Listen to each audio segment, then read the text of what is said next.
कालपासून आम्ही पाहतोय तर म्हणजे योगायोगानं माननीय शिवसेना पक्षप्रमुख उद्धव ठाकरे हे मराठवाड्याच्या दौऱ्यावर आहे आणि स्वतःला काँग्रेसच्या माध्यमातून मराठवाड्याचे भाग्यविधाते वगैरे म्हणून घेणारे शंकरराव चव्हाणांचे सुपुत्र अशोकराव चव्हाण राज्याचे माजी मुख्यमंत्री यांनी काल काँग्रेस पक्ष सोडला आणि आता कळलं की तुमच्या माध्यमातून त्या आज दुपारी 12च्या मुहूर्तावर स्वतःचे 12 वाजवून घेत आहेत. हे काय भाजपवासी होत आहेत. खरं म्हणजे अशोक चव्हाण स्वतःचे किती अवहेलना करून घेत आहेत. या राज्याचं मुख्यमंत्रीपद ज्यांनी 1-2 वेळा भूषवलं, अनेक वर्ष मंत्री राहिले, काँग्रेसचे अध्यक्ष होते. त्यांचे वडील देशाचे गृहमंत्री, अर्थमंत्री, संरक्षण मंत्री. काँग्रेस म्हणजे चव्हाण कुटुंब. आता आम्हाला फार मोठं आमच्यापुढे एक पेच आहे की पंतप्रधान मोदी आता देशाला काय तोंड दाखवतील किंवा पंतप्रधान मोदी यांच्या शिरपेचात खोटेपणाचा आणखीन एक तुरा महाराष्ट्र भाजपने रोवलाय का? की नांदेडमध्ये जाऊन मोदी यांनी कारगिल युद्धातील शहीदांच्या भूखंडावर अशोकराव चव्हाण यांनी कशा प्रकारे घोटाळा केला आणि शहीदांचा अपमान केला हे स्वतः प्रधानमंत्री मोदी नांदेडला येऊन सांगतात. भारतीय जनता पक्षानं शहीदांच्या अपमानाविरुद्ध महाराष्ट्रात आंदोलन सुरू केलं. आज काय झालं? त्या शहीदांच्या अपमान धुवून काढला का अशोक चव्हाणांना भाजपमध्ये घेऊन? मला असं वाटतं की सगळ्याच पक्षातील भ्रष्टाचारांना आपल्या पक्षात घेऊन भारतीय जनता पक्ष जगातल्या राजकारणामध्ये एक नवा आदर्श निर्माण करत आहे. किंवा भाजपा काँग्रेस मुक्त भारत ही जी त्यांची घोषणा आहे ती त्यांनी बदलायला पाहिजे. त्यांनी काँग्रेसचं शुद्धीकरण चालवलेलं आहे. काँग्रेसमध्ये ज्यांच्यावरती भ्रष्टाचाराचे आरोप आहेत अशा सगळ्यांना आपल्या पक्षात घेऊन महात्मा गांधींचं जे स्वप्न होतं काँग्रेस शुद्धीकरणाचं ते भारतीय जनता पक्षानं स्वीकारलेलं दिसतंय. किंवा असंही म्हणता येईल काँग्रेसबरोबर थेट युती करण्याचं टाळून भारतीय जनता पक्ष अशा प्रकारे काँग्रेसची युती करत आहे. या देशाचं राजकारण ज्या पद्धतीनं भारतीय जनता पक्ष नासवत आहे, बिघडवत आहे, भाजपला वाटत असेल अशा प्रकारे सगळ्या भ्रष्टाचाराने एकत्र करून त्यांना 400 पार एक आहे त्यांची उडी आहे ती मारता येईल. मी तुम्हाला या संभाजीनगरात सांगू इच्छितो अशा पद्धतीनं भाजपा 200 पारही जाणार नाही. देवेंद्र फडणवीस यांनी वारंवार महाराष्ट्राला सिंचन घोटाळा, आदर्श घोटाळा कसा झाला, कसा घडला हे समजून सांगितलेलं आहे. त्याच्या व्हिडिओ क्लिप्स आजही उपलब्ध आहेत. आज रात्री शांतपणे देवेंद्र फडणवीस, चंद्रशेखर बावनकुळे आणि त्यांचे सगळे जे लोक आहेत त्यांनी भाजपा कार्यालयामधल्या एका मोठ्या पडद्यावर या सगळ्या स्वतःच्या क्लिप ऐकाव्यात. मोदी काय बोलले होते अशोकरावांविषयी, या घोटाळ्याविषयी तेही ऐकावं आणि शांतपणे मग विचार करावा की कुठे नेऊन ठेवलाय भाजपा माझा. तुम्ही महाराष्ट्रात नेऊन ठेवलेलंच आहे, खड्ड्यात घातलेलंच आहे, पण स्वतःचा भाजपा आपण कुठे नेऊन ठेवलेला आहात? कारगिल युद्धातील शहीदांच्या जमिनीवर, भूखंडावर अशोक चव्हाण यांच्या प्रेरणेनं जो काही 32 फळाचा घोटाळा उभा राहिला त्या घोटाळ्यावर हल्ला करणारे हेच भाजपचे सगळे लोक, नरेंद्र मोदींपासून सगळे या नरेंद्र मोदींना अशा प्रकारे भविष्यामध्ये या देशामध्ये तोंड लपून फिरावं लागेल. त्यांनी ज्यांच्यावर घोटाळ्याचा आरोप केला त्या सगळ्यांना मोदींनी पवित्र करून घेतलेलं आहे भाजपमध्ये आणून. हे या राज्याचं आणि देशाचं दुर्दैव आहे. युपीएच्या काळात जे 15 घोटाळे झाले तर 12 जणांची नावं आहेत जे मराठवाड्यातलं बहुतांश काय आहेत नक्की? असं अशोकराव सोबतच मराठवाड्यात आणि महाराष्ट्राच्या वेगळ्या भागात काँग्रेसचे 12-13 जण आहेत. बघा, हे इतिहास जो असतो हा लढणाऱ्यांचा लिहिला जातो, पळपुट्यांचा नाही. शिवसेनेतून 40 लोक पळून गेले, शरद पवार यांच्या पक्षातून 40 लोक पळून गेले.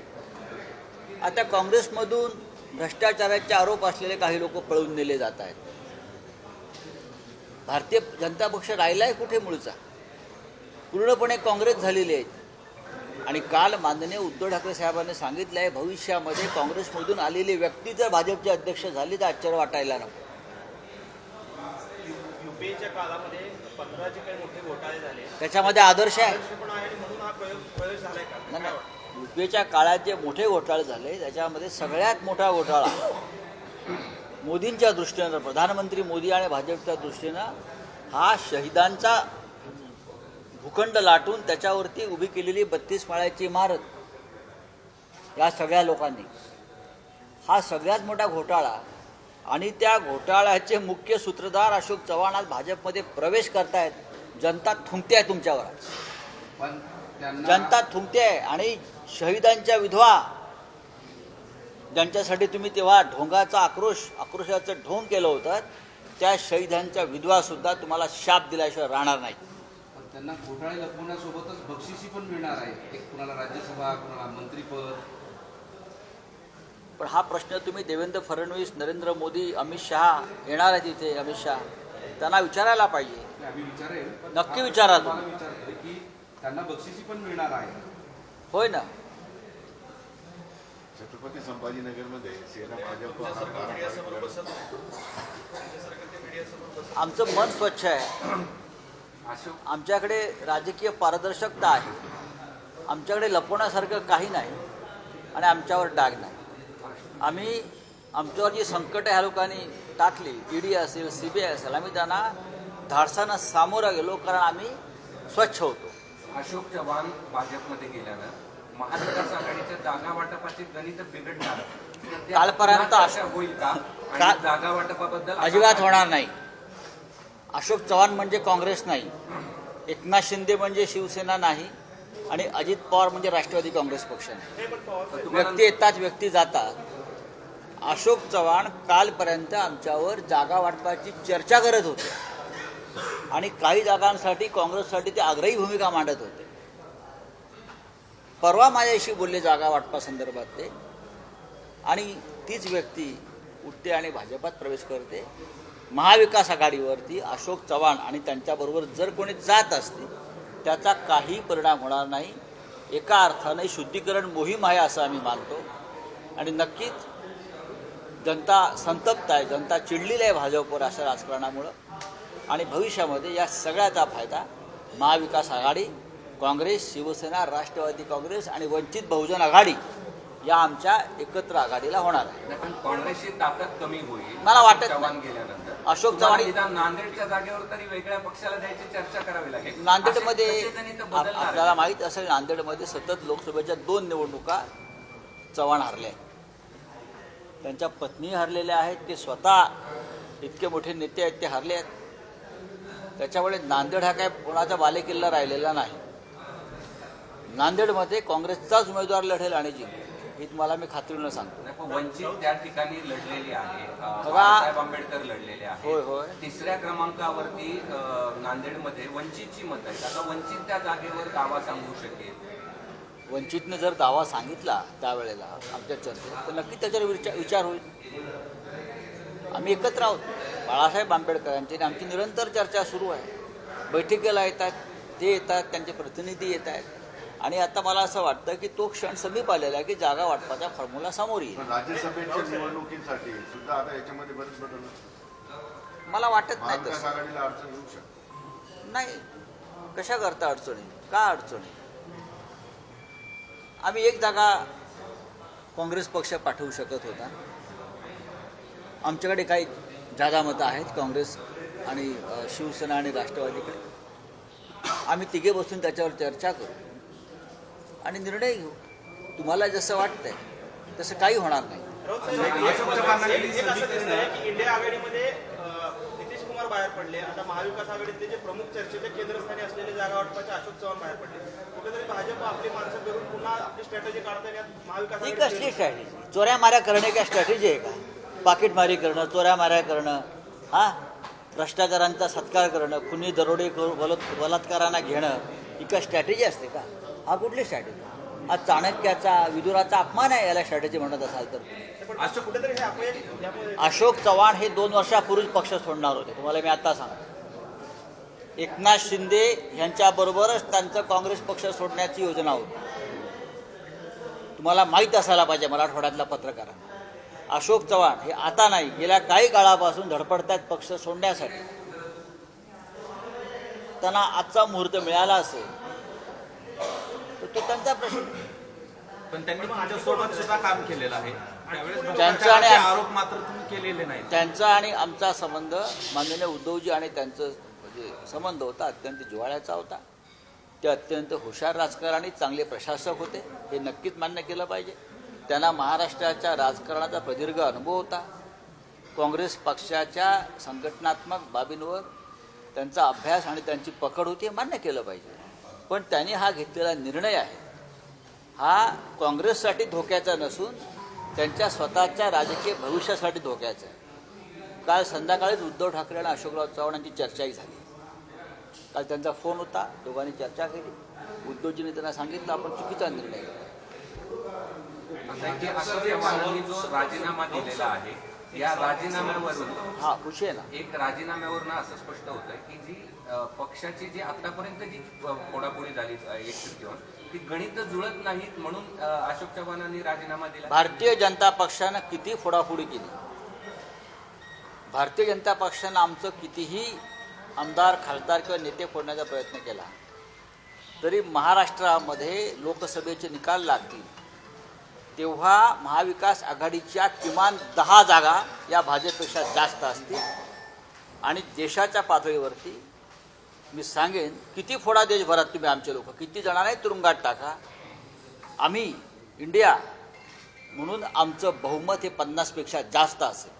संभाजीनगर हा शिवसेनेचा तुमचा बालेकिल्ला राहिलेला आहे. राहिलेलं म्हणजे आहेच ना. आता भाजप स्वतःकडे ही जागा ठेवण्याची शक्यता निर्माण झालेली आहे. म्हणजे शिवसेना वर्सेस भाजप हा होऊ द्या ना. कारण देशाचे नेते आता प्रचारासाठी इथे देशाचे काय त्यांनी जो बायडेनला आणावं ना, तरी पण तिथे शिवसेना जिंकेल.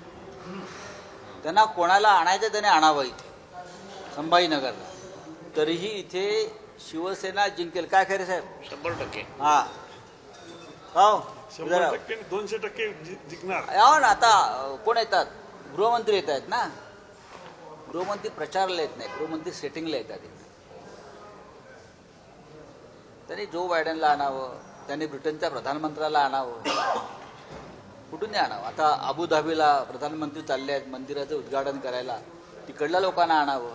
पण संभाजीनगरला या वेळेला उद्धव ठाकरे यांच्या नेतृत्वाखालच्या शिवसेनेचाच भगवा झेंडा फडकेल, याच्याविषयी कोणाच्या मनात शंका नाही. जागेचा वाटप तुमचं ठरलंय का? पूर्ण झालंय का? आता त्याच्यात पुन्हा चर्चा होणार आहे का?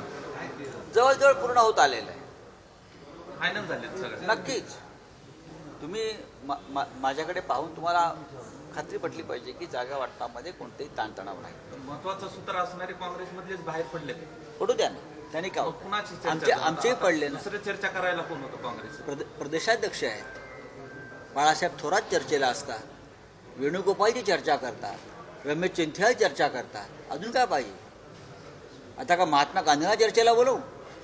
संभाजीनगरची जागा तसं शिंदे गटाने 5 दिवसापासून तयारी केली होती लढण्यासाठी. भाजपनं त्यांच्याकडून घेतली. मला माहिती हे गट वगैरे आम्ही लक्षात ठेवत नाही. तात्पुरत्या गोष्टी असतात. कसले गट बीट हे काय? असे गटबीट निवडणुका लढतात का लोकसभेच्या? हिंमत लागते लोकसभा लढायला. किती काय फॉर्म्युला ठरलाय जरा सांगता? भाजपचं टार्गेट प्रादेशिक पक्ष संपवणं आहे. पहिल्या 1.5 वर्षामध्ये शिवसेना फोडली, त्याच्यानंतर एनसीपी फोडली, त्याचबरोबर राष्ट्रीय पक्ष असल्या काँग्रेस सुद्धा इथं फोडलेलं आहे. त्यांचं टार्गेट जे होतं ते महाराष्ट्रातलं 1.5 वर्ष त्यांनी पूर्ण केलं असं म्हणायचं? अजिबात नाही.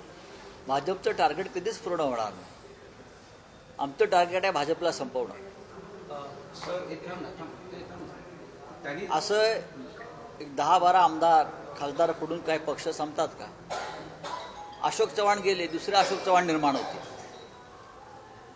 एकनाथ मिंदे आणि 40 लोक गेले, परत ते विधानसभेत दिसणार नाही. त्या जागी नवीन शिवसेनेचे आमदार निवडून येतील. शरद पवार आहेत, प्रचारात उतरलेले आहेत. राष्ट्रवादी काँग्रेस तशीच राहील. पण भविष्यामध्ये देशाच्या राजकीय क्षितिजावरून मोदी, शहा आणि भाजपा संपलेली असेल. काय जागा वाटपाचा फॉर्म्युला ठरलाय ते कळत सगळ्यांना? शिवसेना 23 जागा लढेल. जास्त मिळणार. प्रश्न जास्त आणि कमीचा नाही, प्रश्न जो जिंकेल त्याची जागा. सर, प्रकाश आंबेडकर शेवटच्या बैठकीत महाविकास आघाडीचे तुमच्यासोबत आले होते. तर त्या बैठकीत शेवटची बैठक ना, बैठका सुरू आहेत. आता लास्ट झालेली बैठक त्याच्यात आले होते. तर त्यामध्ये त्यांनी काय प्रस्ताव दिला आहे त्यांच्या बाजूने, वंचितच्या बाजूने? नाही, वंचितच्या बाजूनं प्रस्ताव देण्याचा प्रश्न येत नाही. आम्ही त्यांना हव्या असलेल्या जागांवर चर्चा करतो सगळे एकत्र मिळून. प्रत्येकानं आपापली क्षमता आणि ताकद कुठल्या भागात आहे हे ठरवून काही प्रस्ताव दिलेले आहेत. आता महाराष्ट्रामध्ये लोकसभेच्या बहुतेक अशा जागा आहेत जिथे तिन्ही पक्षांची ताकद आहे. अशा वेळेला ती जागा कोण जिंकू शकेल? वंचित जिंकू शकेल का? काँग्रेस जिंकू शकेल का? किंवा शरद पवारांची राष्ट्रवादी जिंकेल का? किंवा शिवसेना जिंकेल का? ह्याच्यावर आमची चर्चा असते. आणि त्यातून मग शेवटी निर्णय घेतला जातो ही जागा कोणी लढायची. आणि आतापर्यंत किमान 40 जागांवरती वंचित, काँग्रेस, राष्ट्रवादी आणि शिवसेना यांच्यामध्ये एकमत होत आलेलं आहे. वंचितचे नेते जे आहेत काही प्रमुख, ते जरी सार्वजनिकरित्या वेगळी भूमिका मांडत असले काही बाबतीत, त्यांचा स्वभाव आहे तो, तरी प्रत्यक्ष आम्ही एकत्र बसून काम करण्याच्या भूमिकेवर ठाम आहोत. बोले आपण एक सवाल सर, बाबा साहब ठाकरे साहब के साथ लोग जुड़े रहे फीलिंग्स के साथ, जैसे सर गए, स्वर्गवासी हो गए, लोग सब टूट गए, सब टूट. और मुझे ऐसा लगता है क्योंकि आप कौन से अखबार से? मैं रविंद्र माने साहब, आप कौन से अखबार से? मैं यहाँ पे रुका हुआ हूँ. नहीं रुका, ठीक है. छत्रपती आप, मैं आपसे बात करता हूँ. बात करता छत्रपती संभाजीनगरचा उमेदवार ठरलाय का? कुणाला चान्सेस जास्त आहे? नक्कीच ठरलं आहे. इथं आहे का उमेदवार? उद्धव साहेब जाहीर करतील लवकरच. इथं आहे का उमेदवार? नक्कीच जाहीर, उद्धव साहेब स्वतः जाहीर करतील. उमेदवार ठरला. मराठवाड्यातले सगळे उमेदवार ठरलेले आहेत, उद्धवजींनी ठरवलेले आहेत. आणि लवकरच माननीय उद्धव साहेब शिवसेनेची यादी जाहीर करतील.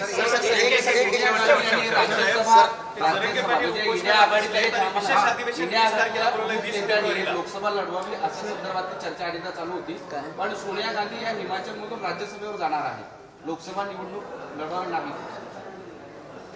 हा त्यांच्या पक्षाचा प्रश्न आहे. सोनिया गांधींची प्रकृती आणि वय पाहता त्यांना कदाचित निवडणुकीची दगदग झेपणार नाही. पण त्या पक्षात आजही सक्रिय आहेत, त्या राहतील.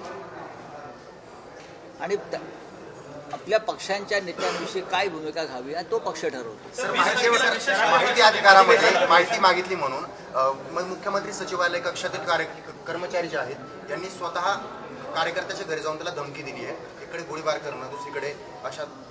या राज्यात गुंडांचं राज्य सुरू आहे ना, ते आम्हाला संपवायचं आहे. देश विदेशातील प्रत्येक घडामोडींचे लाईव्ह अपडेट मिळवण्यासाठी आता साम टीव्हीच्या सर्व सोशल मीडिया प्लॅटफॉर्मला लाईक, फॉलो आणि सबस्क्राईब करा. तसंच सर्व नोटिफिकेशनसाठी बेल आयकॉन प्रेस करायला विसरू नका.